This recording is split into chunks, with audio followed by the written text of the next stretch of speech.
Hi everyone, I'm Emmeline. I'm Amy. I'm the founder of Art Aesthetics and the School of Aesthetic Art. We've obviously decided we're coming on today to look at some concerns and topics that I think are quite relevant at the moment with the current situation with COVID. Government actually relaxed the facial treatments, so I would imagine there were quite a lot of business that to gear full on to start providing treatments. But do you think at the current industry outlook or the client demand, how is it gonna pan out really? Yeah, okay. Because it does, I mean, obviously when they've released that the other day, it throws a slightly different curveball, doesn't it? Because technically people now in their heads are going to possibly move forward and think they can operate as they were and their business is going to open up as they were. But obviously the question is it? Because you've got obviously the restrictions with contact, you've got possibly clients' mindsets now have changed in terms of, you know, what's necessary, what isn't necessary. Obviously they've got their own concerns and financial worries, you know, plus in general, the general,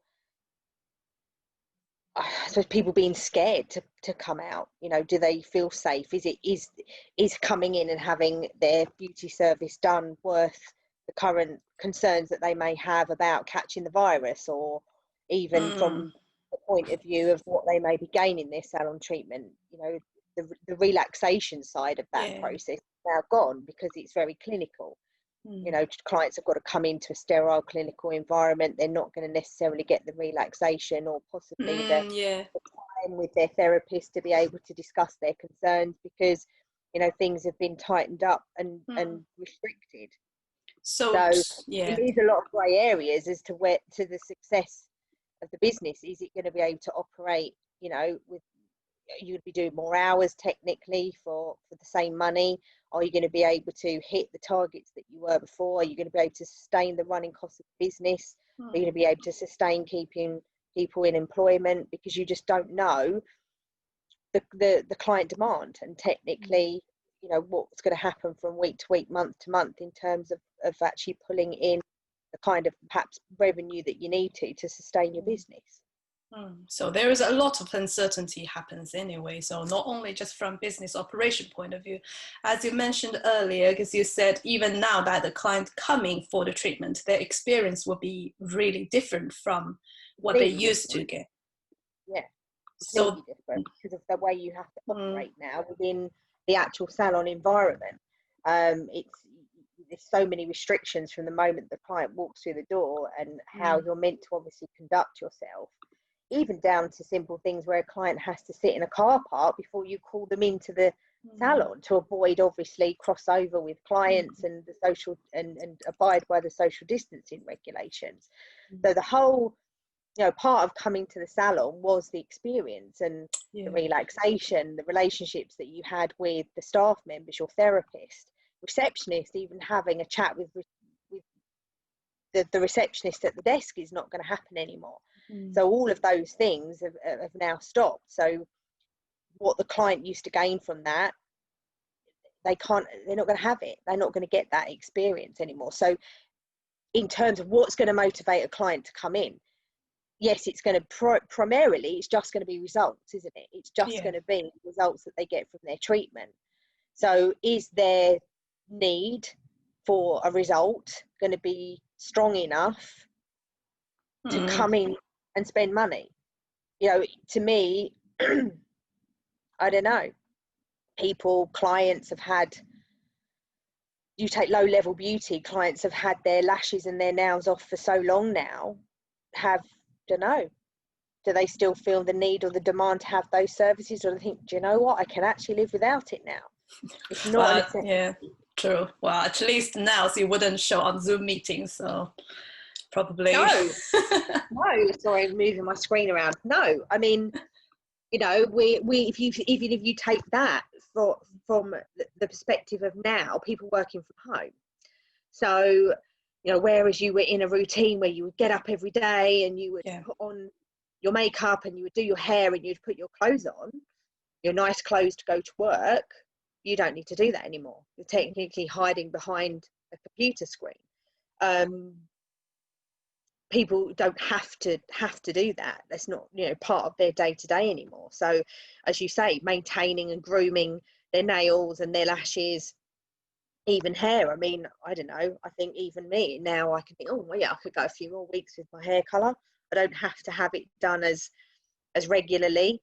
You maybe haven't got the event or the party or out of the weekend, you know, so again, another week can go by. That necessity and that drive to sort of maintain and keep those treatments going, it's not there anymore, is it? So are clients going to want to access those services as regularly as they did before, or at all, if they've now got maybe another option or alternative, or they're satisfied with, you know, going back to natural, as it were? It's going to affect those services. Plus, what the salon has got to consider is to operate those services. The cost of that now is inflated dramatically.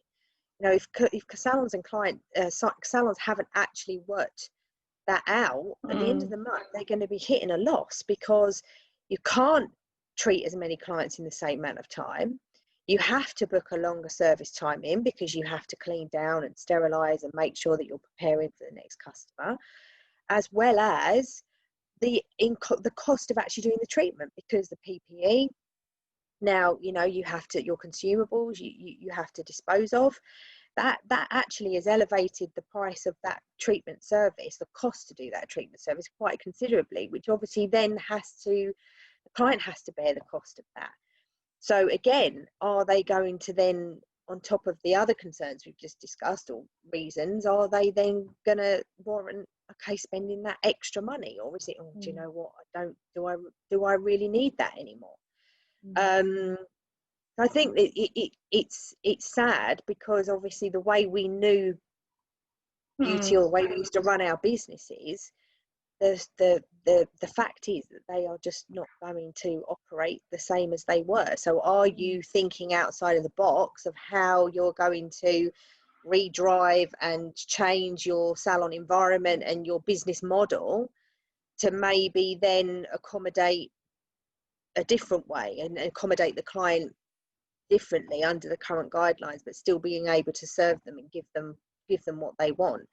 And sometimes, I mean, it maybe, I know obviously, you know, we've thought about it, driving it into more of a niche market, so that what you are treating is a client's concerns and problems, and addressing those things, rather than obviously trying to operate as you were, and drive those services that may not bring in that revenue or fill that diary. What you said earlier, that the beauty industry as we know it just gone completely. So you obviously know a lot of industry peers, like other salon owners or therapists. What's the general feel of how things moving forward? What do you get from?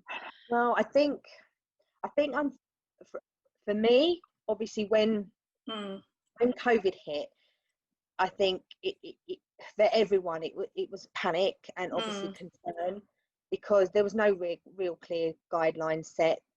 There was no real model to follow.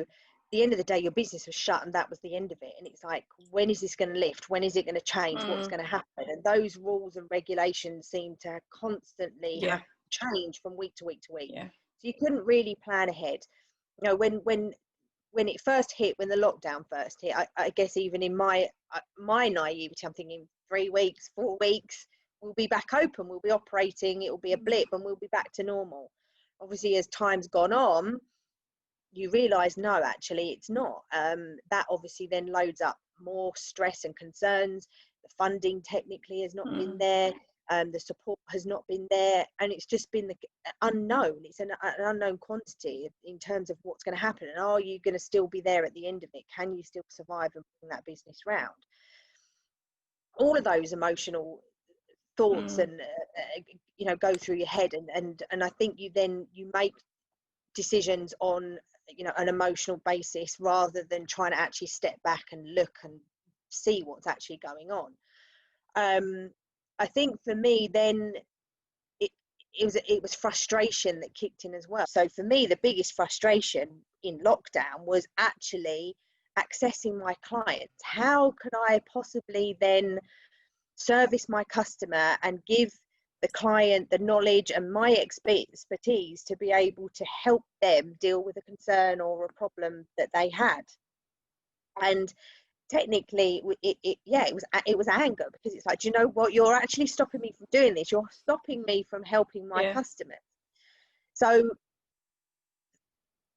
thinking then a little bit more, I thought, okay, so how can we utilize this situation to be able to develop a way of still being able to do that?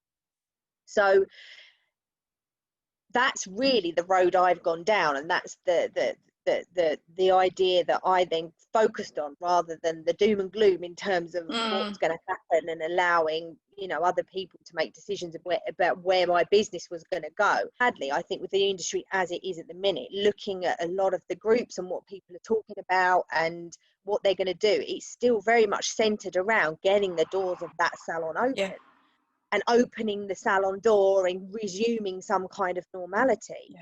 The concerning thing for me, again, doesn't help anyone to be able to see clearly or make any logical thought process of actually how they're going to navigate their business forward. I suppose the one good thing I would say that's come out of it is that it's actually allowed me to really step back and think about why I went into the industry in the first place, and why I do what I do. And use that time productively to reassess things, because you can certainly, as a salon owner, you can get very tied up in the day-to-day processes, and you lose sight or lose track of what you're actually doing. So as you earlier mentioned, that it actually gives you some time to step back and see, think why you actually get into beauty at the first place. So what is your why? So for me, it was entering into beauty. It was to help people, to help people with their concerns and reignite that person's confidence in themselves. I think to treat a customer that comes in with a concern, and for them to leave the clinic genuinely overjoyed and relieved, it's the most amazing feeling. Confidence, it's something that's obviously within you, and people have different ways of obviously being able to build that confidence, or reignite that confidence, or grow into being confident. We live, unfortunately, in a society that is very visual, and I think for people to be able to go out and then feel confident within themselves, and help them to feel as confident on the outside, or look as confident on the outside as they do on the inside.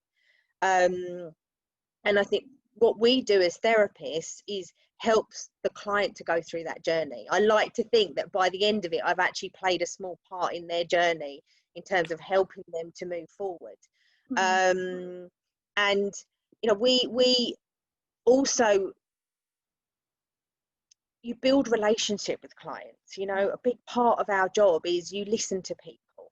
You have a client that comes in and they might be having a bad day, but if you can send that client out of the door feeling really good and being able to offload and put a bit of a bounce back into their step, that for me is, that's what made me tick. That's what at the end of the day, that's what made me, no matter how stressful my day was, or how to have a client that left the salon feeling like that for me was the thing. And I would probably say that most of us that go into beauty or therapy work, that it's that drives you, it's that motivates you.